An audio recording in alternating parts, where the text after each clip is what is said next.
Carta de Paulo aos Gálatas, capítulo 5, os versos de 1 a 12. Eu farei a leitura e peço que os irmãos acompanhem a leitura que farei. Diz assim a palavra do Senhor. Perdão. Para a liberdade foi que Cristo nos libertou. Permanecei, pois, firmes, e não vos submetais de novo a jugo de escravidão. Eu, Paulo, vos digo que, se vos deixardes circuncidar, Cristo de nada vos aproveitará. De novo, testifico a todo homem que se deixa circuncidar, que está obrigado a guardar toda a lei. De Cristo vos desligastes, vós que procurais justificar-vos na lei, da graça decaístes. Porque nós, pelo Espírito, aguardamos a esperança na justiça que provém da fé.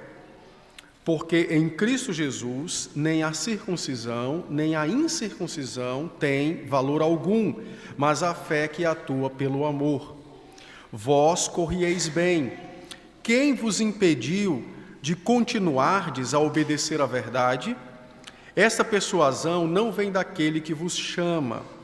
Um pouco de fermento leveda toda a massa. Confio de vós no Senhor que não alimentareis nenhum outro sentimento, mas aquele que vos perturba, seja ele quem for, sofrerá a condenação. Eu, porém, irmãos, se ainda prego a circuncisão, por que continuo sendo perseguido? Logo está desfeito o escândalo da cruz. Tomara até se mutilassem os que vos incitam à rebeldia. Vamos orar então e suplicar ao Senhor o seu favor para conosco nesse instante. Senhor Deus, mais uma vez te damos graças pela tua palavra, e agora pela pregação, pelo privilégio que o Senhor nos concede de ainda podermos ler a Tua palavra livremente em nosso país e de ouvir a exposição da mesma.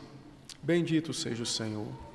Permita-nos então, ó Deus, nesse instante, cultuá-lo, adorá-lo, glorificá-lo, com ouvidos e corações atentos à Tua santa palavra, para que cresçamos na realidade da nossa existência em Cristo, que somos Teus filhos, libertos, justificados e salvos.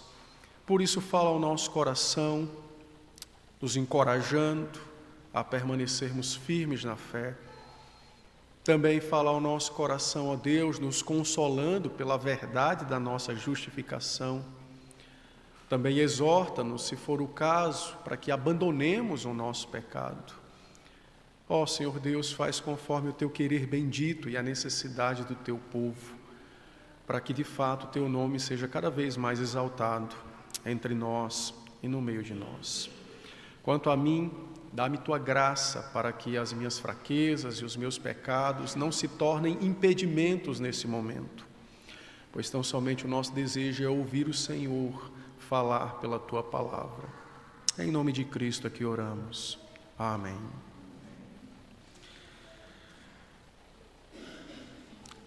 Para a liberdade foi que Cristo nos libertou. Em meados do século XVIII, 1700, um jovem rico, querendo aumentar a sua riqueza, ele era um crente de origem britânica, mudou-se para os Estados Unidos a fim de explorar o novo mundo e progredir financeiramente. Determinado dia, ele foi a um grande centro que comercializava escravos naquela época, lá na Carolina do Sul. Charleston é o nome da capital, que tinha de fato esse comércio e tornou-se o maior centro de venda de escravos naquele tempo.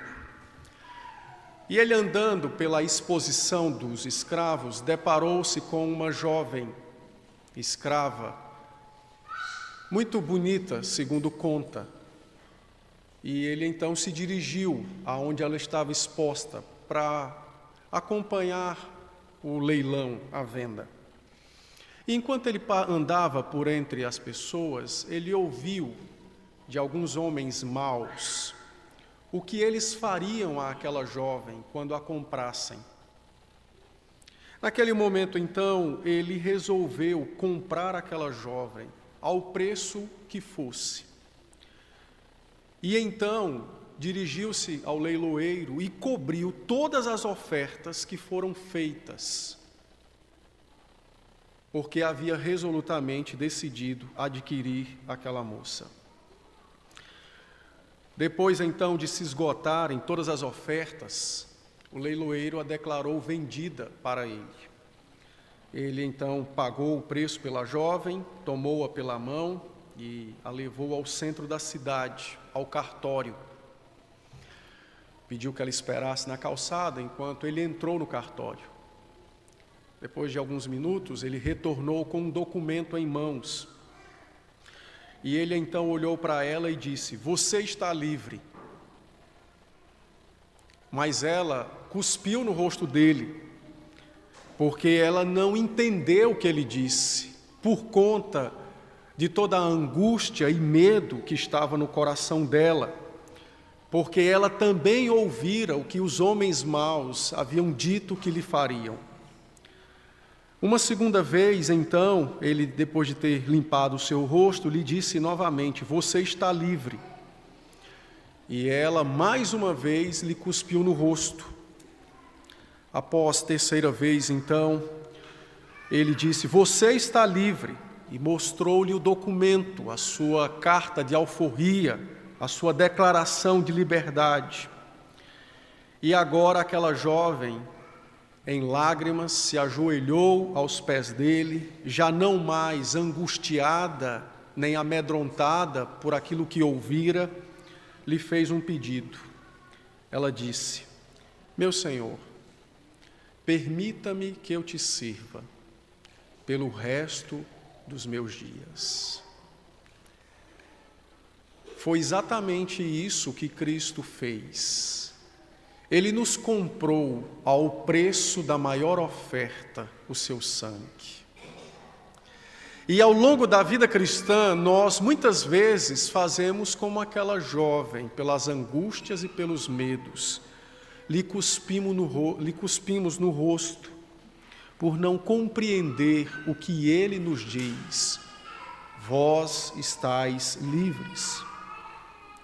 Até então que amadurecemos na fé e entendemos o que é ser livres em Cristo, e então podemos confessar livremente e de todo o nosso coração: "Meu Senhor, o meu desejo é servi-lo pelo resto dos meus dias." O apóstolo Paulo, então, disse exatamente isso aos irmãos gálatas, quando ele disse: "Vós estáis livres." Deixa as meninas, faz parte do povo de Deus chorar. No verso 1, Paulo se dirige aos gálatas e diz: "Para a liberdade foi que Cristo vos libertou." Exatamente como aquele homem fez àquela jovem. Foi para a liberdade que Cristo nos conquistou. Os irmãos já estão familiarizados com o contexto de Gálatas, com o problema que os gálatas viviam, com o falso evangelho que havia sido introduzido naquela igreja, o evangelho das obras, não é? O somar fé com obras para a salvação. Então eu não vou recordar estas coisas aos irmãos, mas apenas explicar que os capítulos 5 e 6 da carta aos Gálatas, eles são os capítulos que se destinam à parte prática da fé. Os capítulos 1 e 2 foram capítulos biográficos, onde ele apresentou o seu chamado, o seu evangelho. Os capítulos 3 e 4, a teologia da liberdade, não é? O coração do evangelho, a justificação pela fé somente. E agora Paulo vai mostrar que toda teologia deve ser vivida no dia a dia. E então, capítulo 5 e 6, ele fala sobre a aplicação e a ética da fé. E é sobre isso que eu quero tratar com os irmãos nessa manhã. Para a liberdade foi que Cristo nos conquistou. E assim como nós vimos na ilustração contada, nós muitas vezes temos dificuldade de compreender qual liberdade e como viver essa liberdade no nosso dia a dia. E muitas vezes, por conta dos temores, dos medos, não é, que nos cercam, nós cuspimos no rosto de Cristo, tendo ouvido já dele que fomos libertos, comprados pelo seu precioso sangue, não entendendo qual é a realidade da vida cristã e não entendendo como devemos, de fato, viver essa realidade. Paulo, então, se dirige aos Gálatas, agora na parte final da sua carta, na parte prática e ética, para falar exatamente sobre como se vive a fé cristã.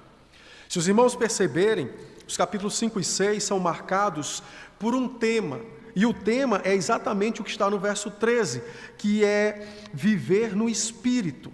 Fostes chamados à liberdade, não useis da liberdade para dar ocasião à carne, não é? Antes, sede servos uns dos outros. Verso 16, andai no Espírito. Então, toda a temática do capítulo 5 e do capítulo 6 é exatamente essa vida no Espírito, que é essa vida como livres em Cristo Jesus.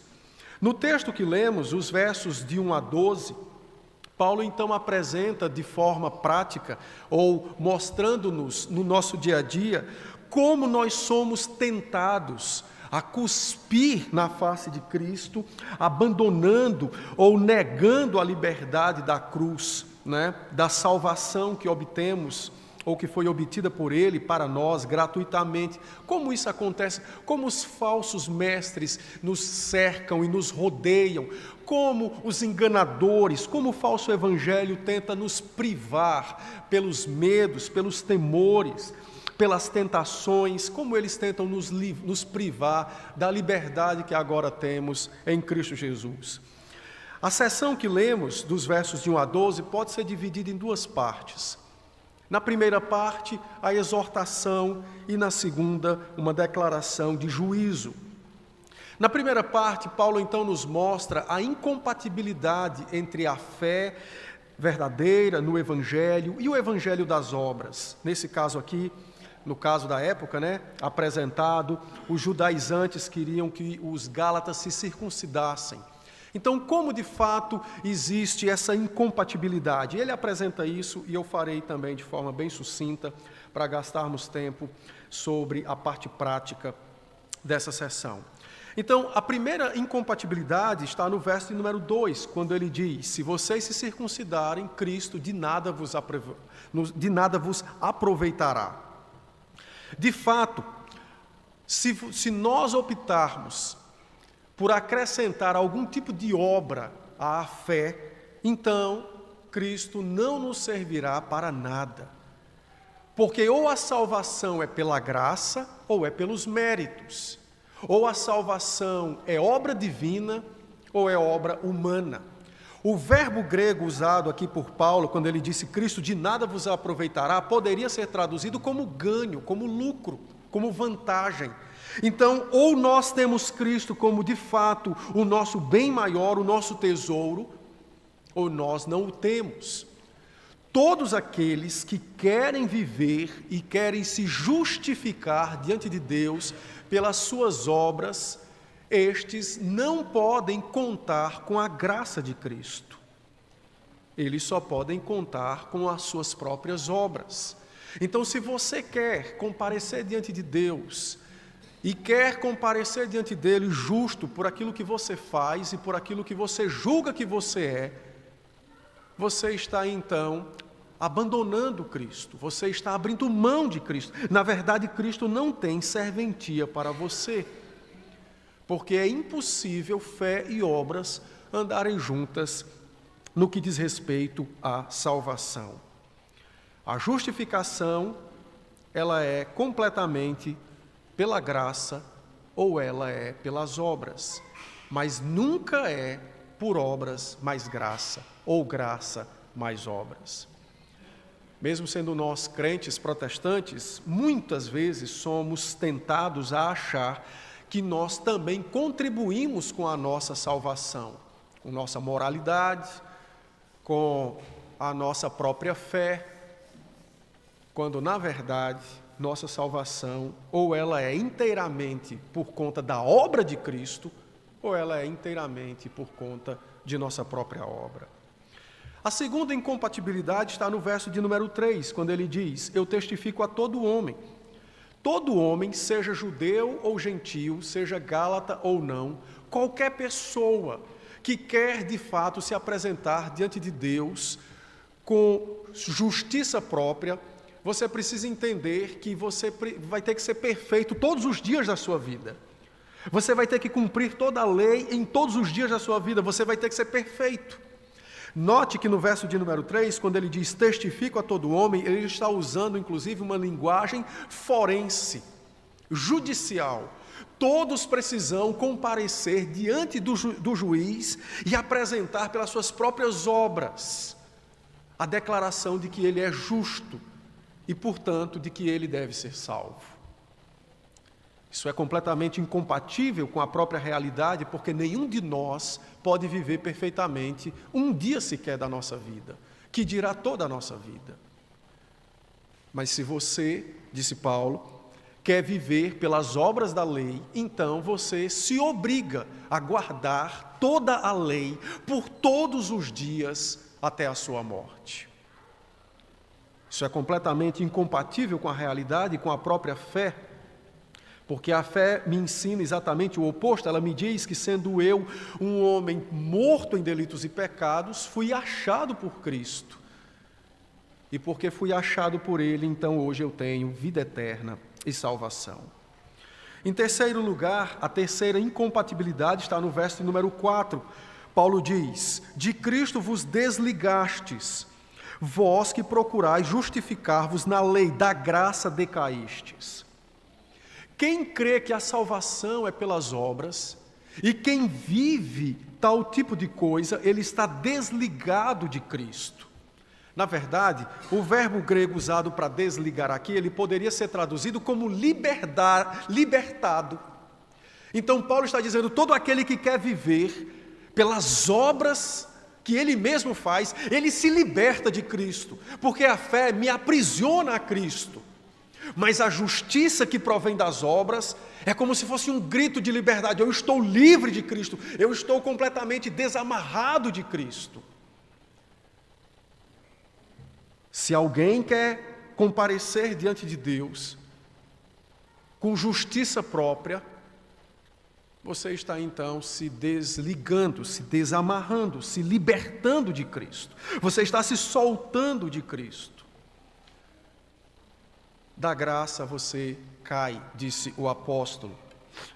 Aqui cabe um parêntese. A salvação não se perde. Há uma má interpretação desse texto por parte dos arminianos, mas porque eles não creem na perseverança dos santos. Mas ninguém perde a salvação. Por isso que Paulo coloca no condicional. Todo este verso está no condicional, se isso acontecer. E se isso acontecer, é sinal de que você nunca esteve amarrado a Cristo. Então o que Paulo diz aos Gálatas é: se vocês preferem as obras da lei, então é um sinal de que vocês nunca se ligaram a Cristo pela fé. Por isso que vocês caem da graça. Ou seja, a graça se torna escorregadia, não o fundamento da vossa vida e salvação. Infelizmente, muitos cristãos, às vezes, querem viver dessa forma. Faça isso e você agrada a Deus. Dê aquilo e você recebe isso de Deus. A reforma protestante foi um basta nessa heresia. Os católicos até hoje creem na salvação pelas obras. Por isso que não são nossos irmãos, porque não possuem Cristo como fundamento de sua salvação. Ainda que guardem coisas que pertencem à fé, não possuem a fé, porque preferem crer em mortos e não em vivos, como a pessoa de Cristo, para remi-los e para salvá-los. A quarta incompatibilidade da fé, o apóstolo disse no verso 5 e 6, ele diz assim: os crentes, eles são cheios do Espírito e por isso eles aguardam a esperança da justiça que provém da fé. Os crentes são aqueles que o Espírito lhes lembra continuamente como você vai comparecer diante de Deus, sendo você ainda um pecador. O Espírito lhes diz: a justiça que você tanto precisa provém do Deus a quem você mesmo vai comparecer. A justiça que tanto você necessita provém daquele que mesmo vai te julgar, daquele que vai te receber no seu trono, né? No seu julgamento. Pelo Espírito nós cremos, e pelo Espírito nós esperamos e nós aguardamos a justiça que tanto precisamos, não de nós, não virá de nós mesmos, mas virá exatamente daquele que nos resgatou e nos salvou, Cristo Jesus, nosso Senhor. Alguém pode perguntar: pastor, o que é a segurança da salvação? Ora, Paulo disse, a segurança da salvação é uma: eu confio plenamente na justiça que eu espero daquele que me salvou e desconfio completamente de toda e qualquer justiça que seja oriunda da minha própria pessoa e do meu próprio ser. Se você crê que você vai ser salvo porque você tem algum tipo de coisa boa em você, então você não aguarda pela justiça de Cristo. Infelizmente, naquele glorioso dia, você passará por grande decepção, porque verá perfeitamente e plenamente que nunca teve justiça, mas creu de forma vã, não de forma verdadeira. A esperança de todo crente não está no que ele faz, está no que foi feito por ele. A esperança de todo crente não está naquilo que ele diz, mas está naquilo que Deus diz para ele, acerca dele, na pessoa de seu Filho. A esperança de todo crente está em esperar pela fé naquele que o comprou, naquele que o salvou, naquele que o tirou do reino das trevas e levou para o reino da luz do seu amor. Então, o que nós como crentes precisamos fazer ao longo de toda a nossa vida é desconfiar de nós mesmos, abandonar qualquer resquício de confiança em nós mesmos, mas confiar cegamente e completamente na misericórdia de Deus em Cristo Jesus. Isso é a fé salvadora. E isso é a operação do Espírito para a salvação no coração do homem que crê de verdade. Então, quando você examina se você tem fé, você não pode olhar o que você faz.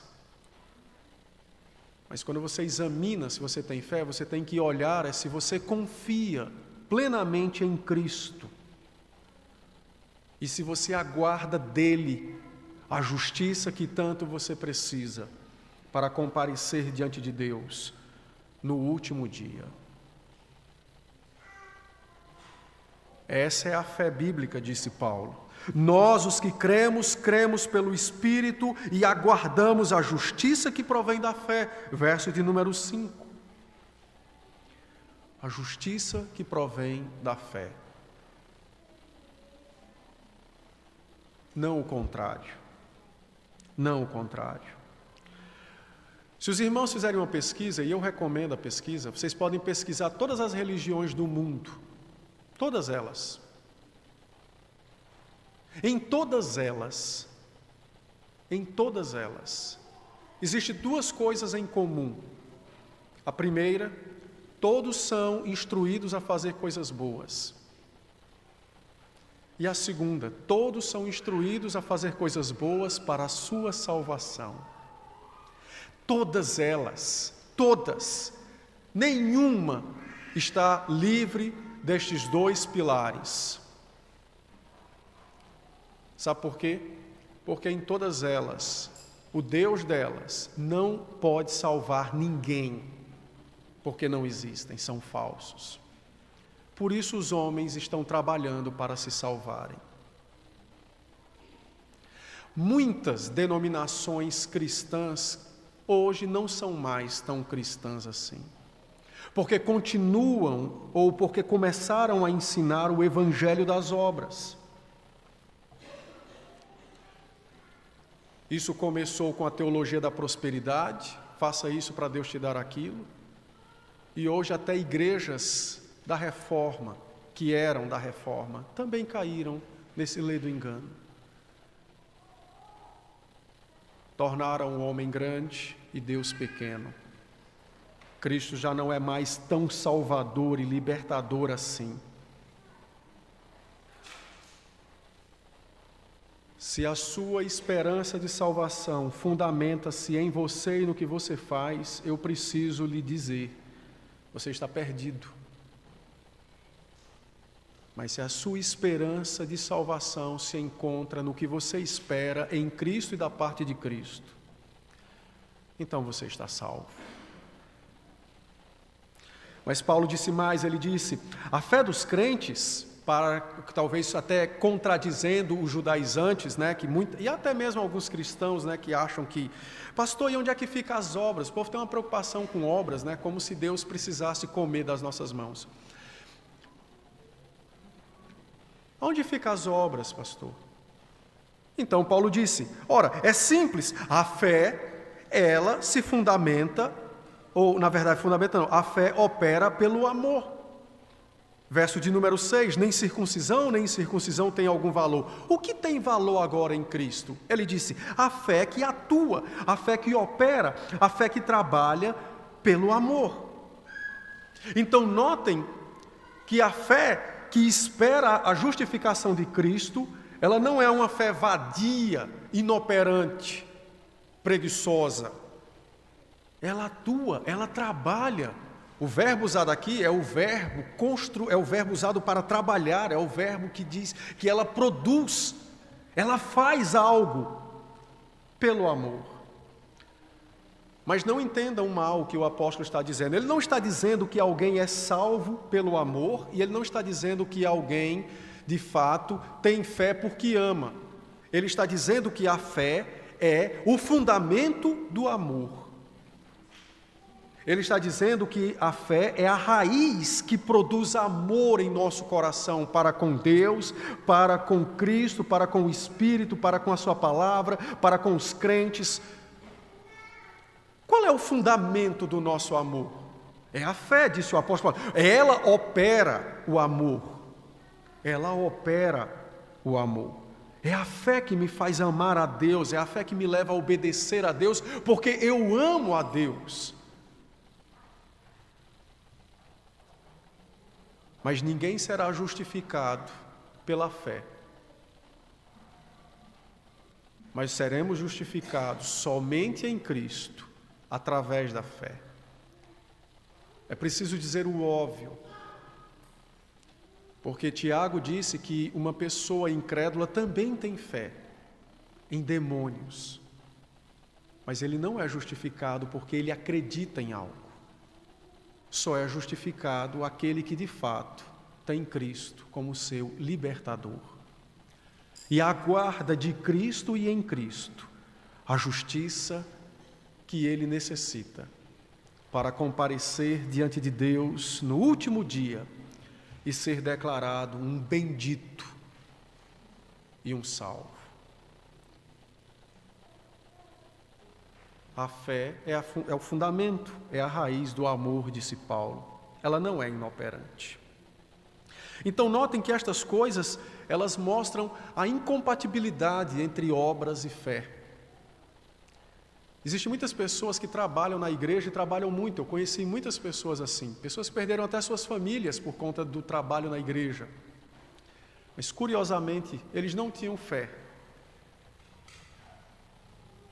Mas eles trabalhavam porque eles queriam apresentar-se diante de Deus como dignos da salvação.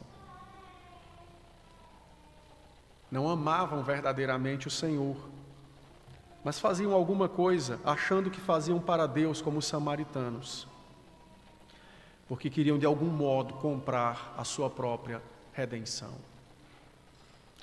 A última parte do texto, os versos de 7 até o verso de número 12, o apóstolo então mostra, os falsos mestres e a condenação deles. Então, no verso de número 7, notem que Paulo diz assim: vocês corriam tão bem.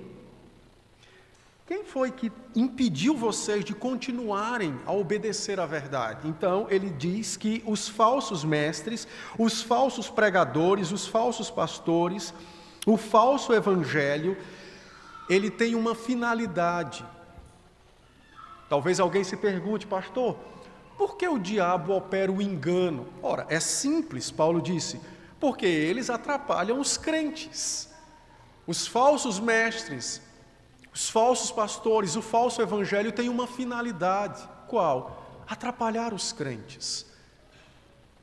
Impedi-los de viver livremente em Cristo Jesus. Colocar pedras no meio do caminho.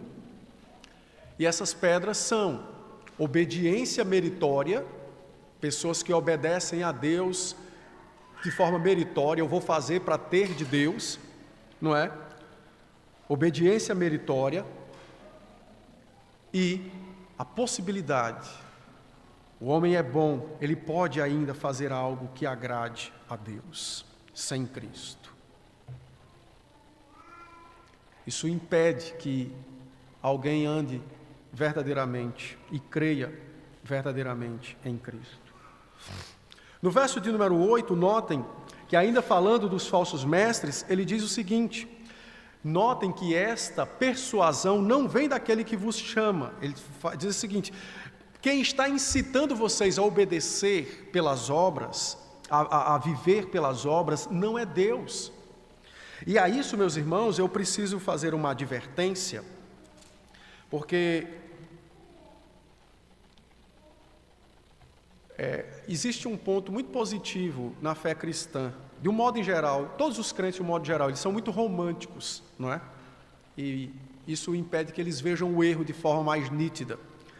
Mas olha o que disse o apóstolo Paulo, escrevendo em 1 Timóteo, capítulo 4, verso 1, Paulo disse assim: ora, o Espírito afirma expressamente que nos últimos tempos alguns apostatarão da fé, por obedecerem a espíritos enganadores e a ensino de demônios.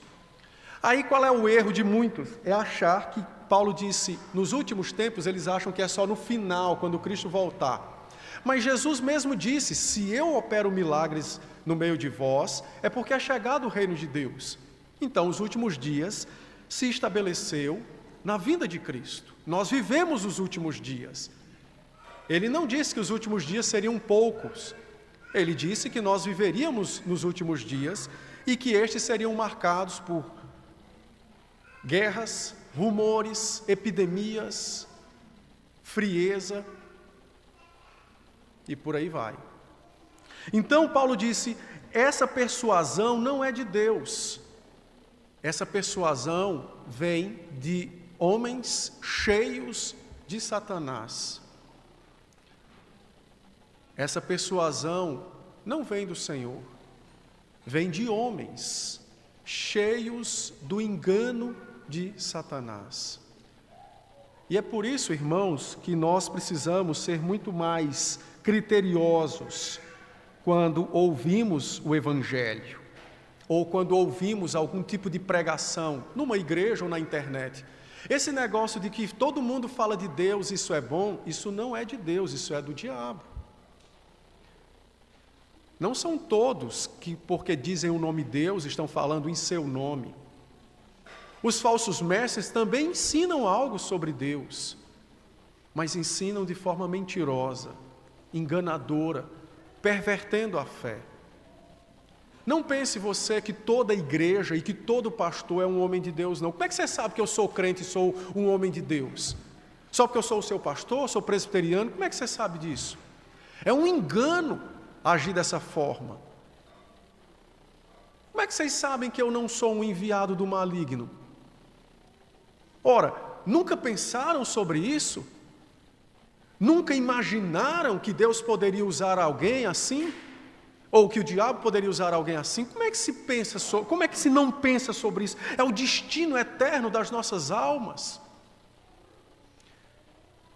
Nenhum de nós entrega nosso carro, por exemplo, para alguém que não sabe dirigir. Por que vocês confiam vossas almas a qualquer um? O ensino dos demônios é caracterizado por uma distorção da verdade, por um abandono de Cristo, por uma diminuição do seu sacrifício vicário na cruz e por um enaltecimento do homem.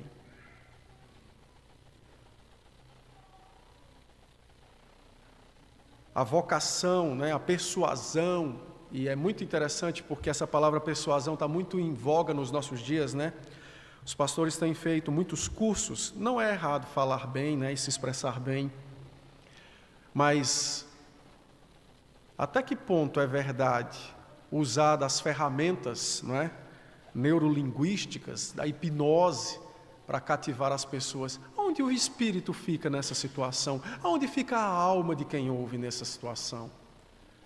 É bom que nós nos examinemos e sejamos mais criteriosos àquele a quem nós damos o nosso ouvido e a nossa confiança. Então Paulo disse, a persuasão para que muitos estejam aceitando o evangelho das obras não vem de Deus, vem de demônios que querem separá-los de Cristo.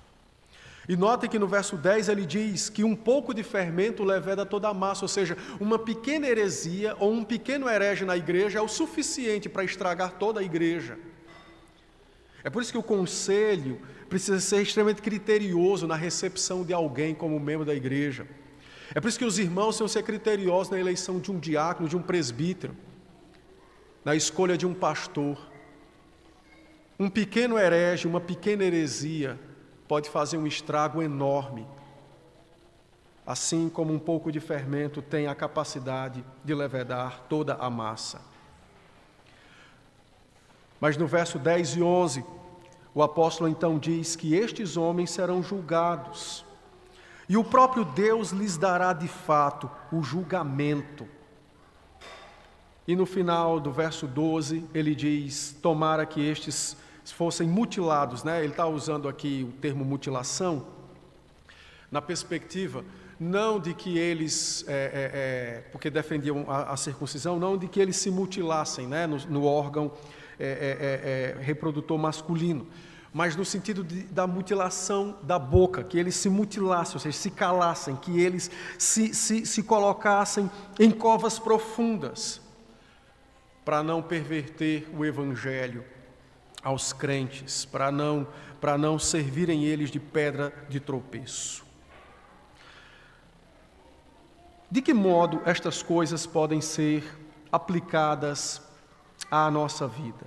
Como tudo isso pode ser, de fato, utilizado por nós hoje no nosso dia a dia, sendo que nós não temos mais ninguém na nossa cola falando assim, você precisa se circuncidar para ser um crente, você precisa se circuncidar para ser um filho de Deus. Como isso é aplicado em nossa vida? Em primeiro lugar, os irmãos precisam lembrar que, ainda que os tempos mudem, o engano vai se tornar somente sofisticado, mas continua o mesmo engano. Nos nossos dias, por exemplo, os falsos pregadores do falso evangelho, eles estão dia após dia diminuindo a cruz com algumas pregações que são extremamente agradáveis para quem ouve, como por exemplo, o evangelho da satisfação. Hoje em dia, quando se pensa em culto, quando se pensa em igreja, se pensa em um lugar que possa oferecer o máximo de satisfação para os seus clientes. E eu não estou falando de uma igreja limpinha, com um banco acolchoado ou não, um ar-condicionado. Não, estamos falando de entretenimento. Estamos falando de uma oferta que de fato satisfaça as necessidades e que satisfaça os anseios do homem. Essa é talvez a circuncisão moderna. Então esse é o falso evangelho dos nossos dias. A satisfação humana. O evangelho serve para te elevar, te enaltecer. Você precisa sair daqui diferente de como entrou, mas não com arrependimento ou com certeza da salvação, mas mais leve, mais suave, mais cheio de você mesmo, não é? O evangelho da circuncisão moderna é o evangelho da autoestima. Esses dias eu não achei o que fazer, usando logicamente, né, ironia. Chegou-me pela internet uma propaganda aí de um herege conhecido nacionalmente, não é? Que ele compartilha da graça do meu nome. Esse indivíduo não achou o que fazer, depois de tanta idiotice já dita, ele agora está defendendo que o propósito da fé não é a salvação, mas é a deificação de quem crê. Então, qual é o propósito de Deus em enviar seu Filho para morrer na cruz? Não é só o perdão dos seus pecados, isso também, mas é a sua deificação. Deus quer tornar homens deuses, como Ele mesmo. E aí há toda uma história, vai inclusive nos pais da igreja e mente acerca dos pais da igreja, ou tira uma palavra lá de um livro de 100 páginas, ele tira uma palavra, e com aquela voz mansa. É engraçado que João disse em Apocalipse, o dragão fala de forma mansa, mas ele é um dragão. E de forma muito mansa, fala uma heresia, uma blasfêmia, e arrebata multidões. É o evangelho da autoestima, não é? É o evangelho, por exemplo, da riqueza, não é? A teologia da prosperidade é um falso evangelho. Nada mais é do que uma distorção dos textos bíblicos e do propósito da sua vida nesta terra, não é? O evangelho da boa vontade, tanto defendido pelos católicos como por muitas igrejas protestantes. Não importa o que você faz, desde que tenha boa vontade. Pastor, é certo eu fazer tal coisa? Não, desde que você faça de bom coração, tudo Deus quer saber da sua boa vontade. Todas estas coisas colocam Deus como refém do homem, porque todas elas visam aprisionar o homem no seu pecado e distanciá-lo da cruz e da salvação. É o evangelho do sacrifício. Quem nunca ouviu falar, você precisa fazer sacrifícios para crescer na fé, para ser salvo? De vez em quando a gente escuta, né, pastores até famosos na nossa igreja fazendo campanhas para levar o pessoal em Israel, para ter um upgrade na fé. Olha que heresia, rapaz. Aquele é um monte de terra seca, que não tem serventia de nada, a não ser para quem mora ali. Não há nenhuma serventia no que tange a espiritualidade. Quer ter um upgrade? Então vá morar lá, em Jerusalém, e vá ficar lá no Monte das Lamentações assim. É uma heresia e as pessoas acreditam e olham para o Mar Vermelho e não sei mais para quem, como se aquilo fosse lhes fazer algum bem. Ora, o Espírito Santo é Deus ou é algum objeto que está nessas coisas? É o evangelho do sacrifício. Venha meia-noite aqui na igreja, Deus vai te abençoar. Por quê? Porque a oração da meia-noite é a oração. Amanhã aqui na igreja vai ter aquele pastor, o tal pastor, então faça o sacrifício, tudo que você puder fazer, faça, esteja aqui. Aquele homem é o grande homem. Tudo isso é mentira. Tudo isso é falso evangelho. Tudo isso é substitua Cristo por homens, pecadores. Tudo. Contam os historiadores que 90% da população na Idade Média era extremamente angustiada, pesada de alma. Se fosse dizer em linguagem de hoje, talvez 80% eram depressivos, porque lhes faltava a esperança do Evangelho, lhes faltava Cristo.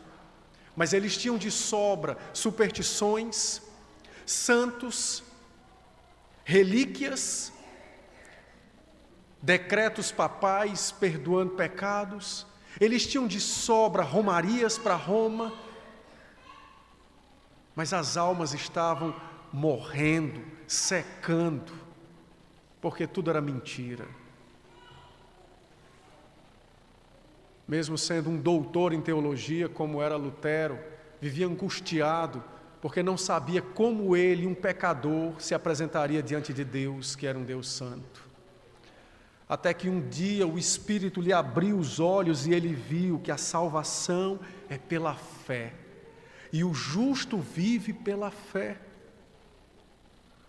E foi aquilo que lhe deu a coragem de enfrentar a heresia católica romana da salvação pelas obras.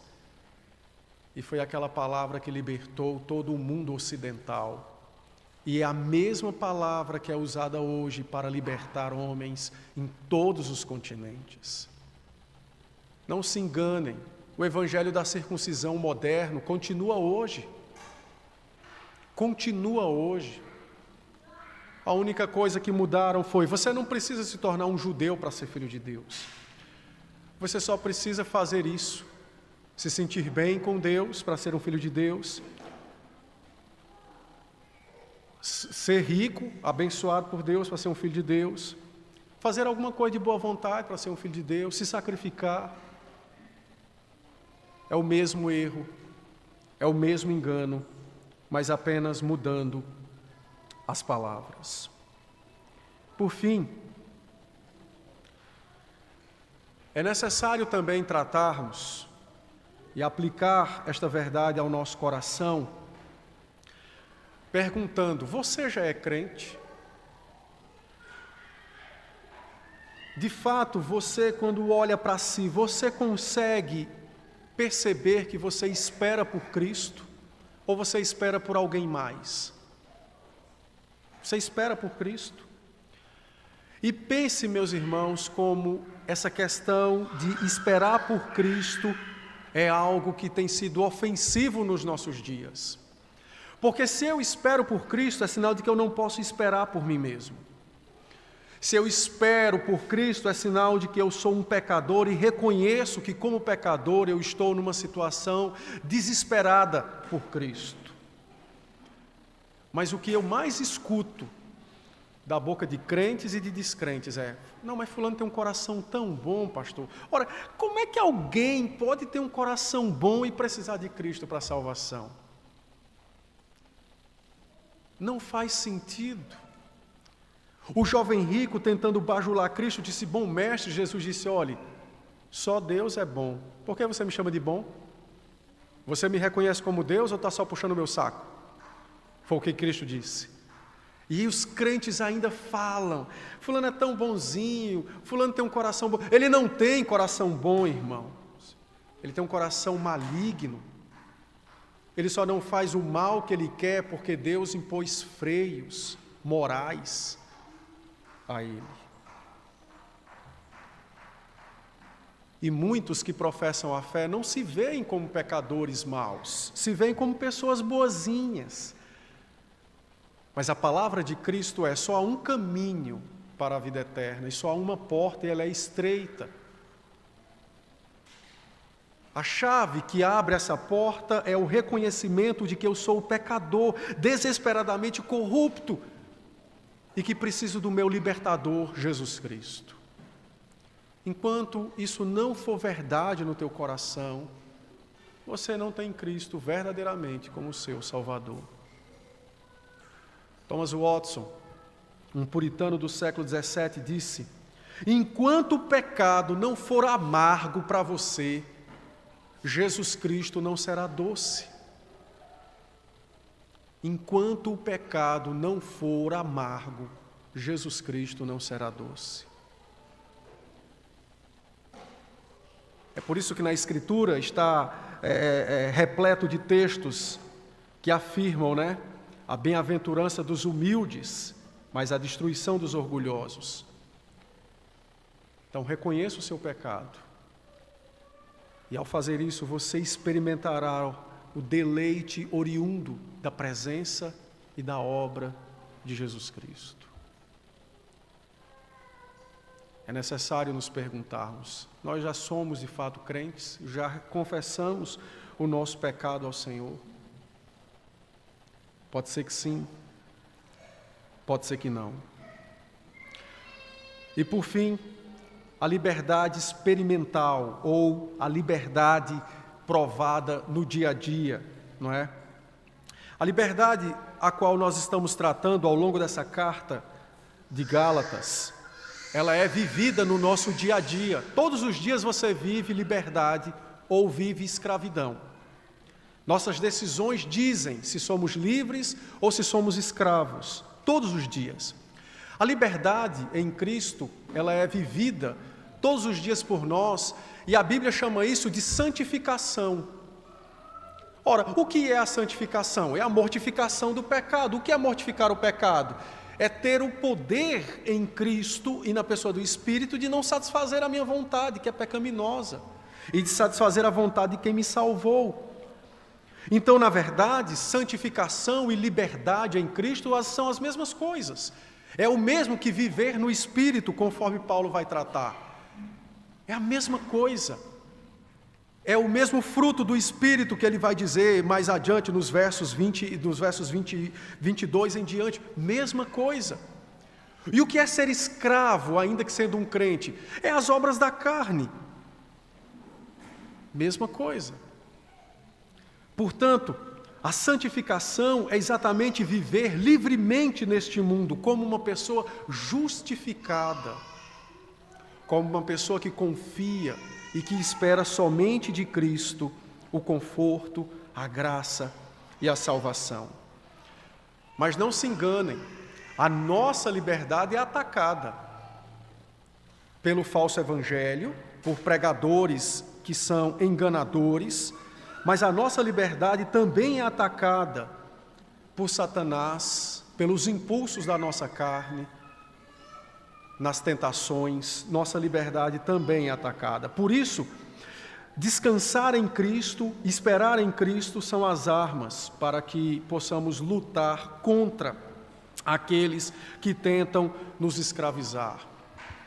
E na vida cristã, nós lutamos diariamente contra tentações e velhos ídolos. Nenhum de nós já nasceu salvo. Nenhum de nós já nasceu convertido. Nós enfrentamos nossos velhos ídolos. Assim como a jovem que demorou a entender o que era liberdade por conta do medo que pairava no coração dela, por conta daquilo que ela ouvira dos homens maus, muitas vezes fazemos o mesmo na vida cristã. E há uma tática de Satanás que ele tenta nos privar da nossa liberdade em Cristo. John Bunyan, quando escreveu o livro Peregrino, na página de número 105, ele retrata como o crente passa pelo vale da humilhação, que nós passamos todos os dias. Tem dias ou tem épocas que o vale é mais longo, mas todos os dias passamos por esse vale. E então ele narra o encontro entre o cristão e o tentador chamado Apolion. E nesse encontro, então, Apolion diz ao cristão: você fugiu do seu reino, você fugiu dos meus domínios. Então o cristão responde e diz: eu nasci de fato nos teus domínios.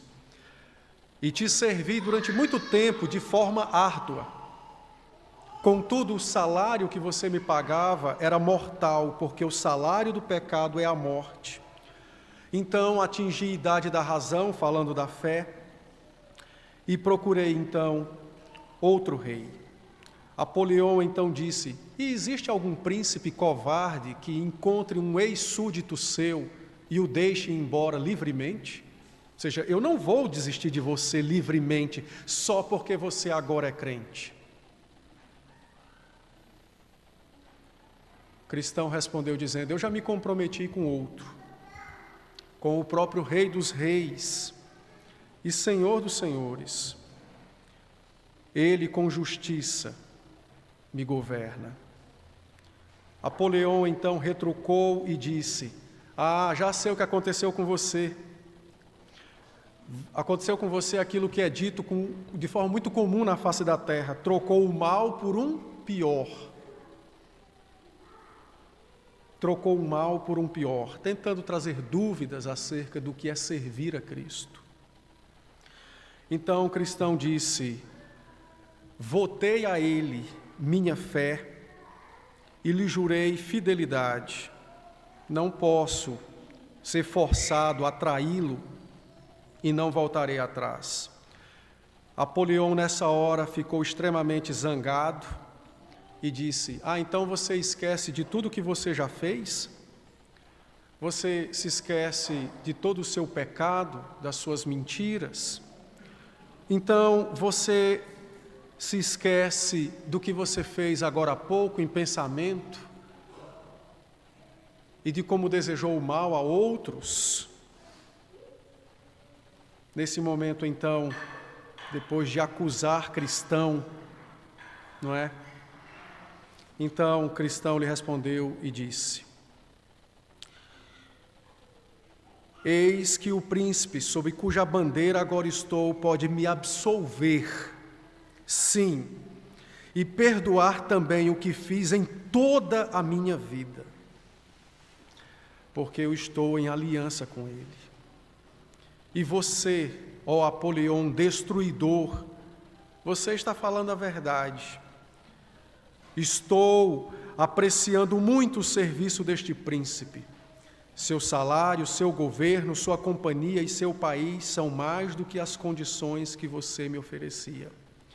Portanto, deixe-me em paz. Sou o servo dele e o seguirei. Nas tentações, Satanás também nos tentará privar de nossa liberdade. E se não nos fizer pecar, ele sabiamente, no sentido de astúcia, jogará na nossa cara: que confiança é esta que você tem? Você acha que eu não sei o que você pensou agora há pouco? Você acha que ele não sabe o que você viu na internet instantes atrás? E tais pensamentos, e o que você fez escondido, que ninguém sabe, mas que ele sabe, e eu sei? E a resposta não pode ser outra senão: ele é poderoso para me absolver e me perdoar completamente. Isso é vivido todos os dias, meus irmãos, todo santo dia. Não há nenhum minuto sequer em que nossas almas não sejam visitadas pelo enganador, tentando nos privar da liberdade que agora temos em Cristo. Nenhum minuto sequer. Também somos tentados a lutar, somos obrigados a lutar pela nossa liberdade quando enfrentamos as modernas ofertas de descanso, repouso e conforto, segurança e paz nos nossos dias. E aqui eu falo, não me entendam mal, com muita tristeza e com muito pesar no coração. É tão difícil você ouvir de um crente: pastor, eu não consigo viver sem o meu remédio. E eu não estou me referindo a nenhum remédio de tratamento contínuo para uma doença física, mas eu estou me referindo a todos os remédios que são usados na categoria de psicotrópicos, antidepressivos, É muito triste você ouvir de um crente, em lágrimas, dizer: não me tire o remédio, não me tire o meu fiel companheiro,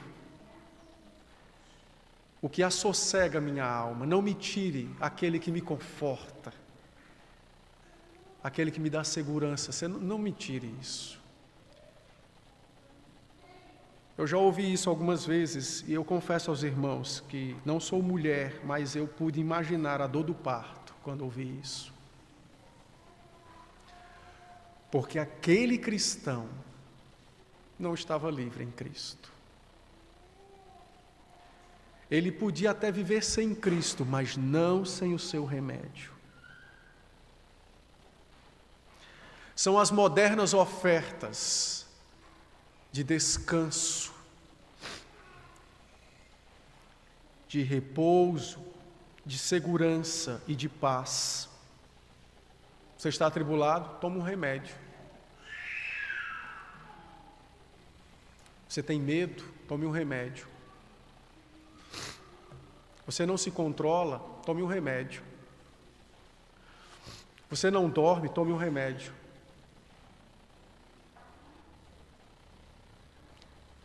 E a alma se aprisiona àquele que ela julga no começo que é seu benfeitor, mas na verdade é o seu escravizador. Mas não somente o remédio é oferecido hoje como uma moderna oferta de descanso e repouso ao coração. As drogas também. E é lamentável ler as estatísticas e ver que o número de crentes que emergem no mundo das drogas tem crescido em busca de um momento de paz, em busca de significado para a vida, em busca de prazer, em busca de liberdade. E uma vez que entra neste caminho, é difícil, não impossível sair dele. Mas é escravizador, terrivelmente escravizador, destruidor de casas, famílias. O álcool, muitos crentes bebem escondido. Não é proibido beber, a Bíblia não condena, ela condena a embriaguez e condena o vício. Muitos crentes são pessoas aparentemente sóbrias, mas internamente, dentro de quatro paredes, são alcoólatras, porque não conseguem mais controlar a si próprio, sustentar a si mesmo. Então eles precisam de um consolador. Há alguém que os liberta temporariamente do seu mal. Quem é este? O álcool. Então eles bebem com grande ânsia, porque está doendo, é extremamente doloroso o problema que eles passam, está doendo muito. Diz a Escritura que certas dores são como pontas de espada, não é? Que ficam penetrando no nosso tórax. Então, é uma dor terrível. Quem pode me libertar e me consolar deste mal? Então, lhes é apresentado o álcool. E eles bebem. E não fazem. Isso é uma das coisas mais tristes também que eu vejo. As pessoas que entram neste caminho não conseguem perceber a incompatibilidade entre a fé que eles professam, entre o Cristo poderoso que os salvou e o seu mais novo Redentor, Confortador, Consolador, Apaziguador das suas almas.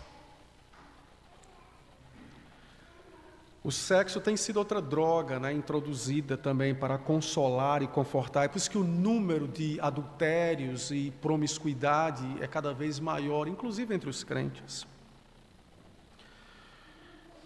Eu estou abalado, pastor, eu estou extremamente angustiado, então eu encontro repouso no sexo, seja com minha esposa, meu esposo, seja na pornografia, seja com alguém da rua. Ali eu consigo encontrar o sossego que eu tanto imagino. E dia após dia o coração vai sendo escravizado.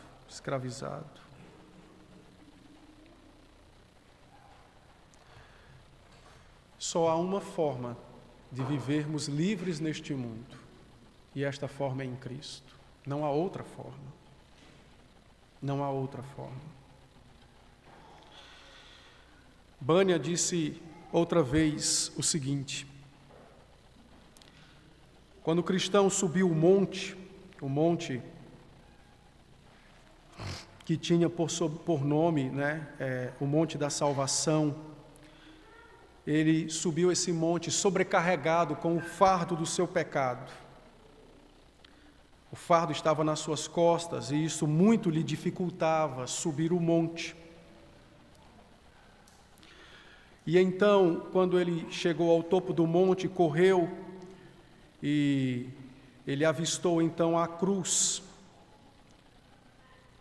Olhou para baixo, a cruz no topo do monte, olhou para baixo e viu um sepulcro. E ele viu também então nesse sepulcro que ele estava aberto. E quando ele viu a cruz e o sepulcro aberto, o fardo caiu de suas costas, soltou-se sozinho, sem que mãos o desamarrassem. E o fardo rolou continuamente ladeira abaixo até entrar no sepulcro. Caiu lá dentro e não mais o vi.